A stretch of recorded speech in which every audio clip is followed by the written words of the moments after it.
ஒருவேளை ஆண்டவர் எனக்கு சுகப்படுத்தினாரு. நான் நாத்தியாம சபைக்கு வந்தேன். அந்த வலி எப்படி போச்சு, வீக்கம், கால் வீக்கம் எப்படி போச்சுன்னு எனக்கு தெரியல. அவரோட பாதத்துல ஜீவன் உண்டு. அவர் பாதத்துல சுகப்படுத்தினாரு. அது மட்டும் இல்ல, பாவத்திலே நான் வாழ்ந்து கொண்டிருந்தேன். ஏன் நான் சொல்றேன், இங்க இருக்க வாலிபர்கள் இருக்காங்க, அவங்களுக்காக நான் சொல்றேன், எந்த பாவம் நீங்க செய்து கொண்டீங்கன்னா அவர்கிட்ட அறிக்கைங்க, மன்னித்துடுவாரு. அவரு மன்னிக்கிறதுக்காகவே இந்த உலகத்துல அவர் பிறந்தாரு, நேசிக்கிறாரு. நம்மள அளவே இல்லாம நேசிக்கிறாரு. யாரும் நம்மளை நேசித்தாலும் ஒரு டைம்ல அவங்க நம்மளை கைவிட்டு போயிடுவாங்க. ஆனா ஏசப்பா நம்மளை கைவிட மாட்டாரு. அவரு நம்மளை நேசித்துக் கொண்டே இருக்கிறாரு. அவர் தான் நம்மளுக்கு ஜீவனு. அவர் பாதத்தில் தான் நமக்கு ஜீவனு.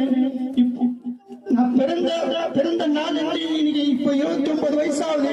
இதுவரை நான் உயிரோடு இருக்கிற காரணம் யாரு என்றானா ஏசப்பா மட்டும்தான். வேற யாருமே எனக்கு ஜீவன் தரல.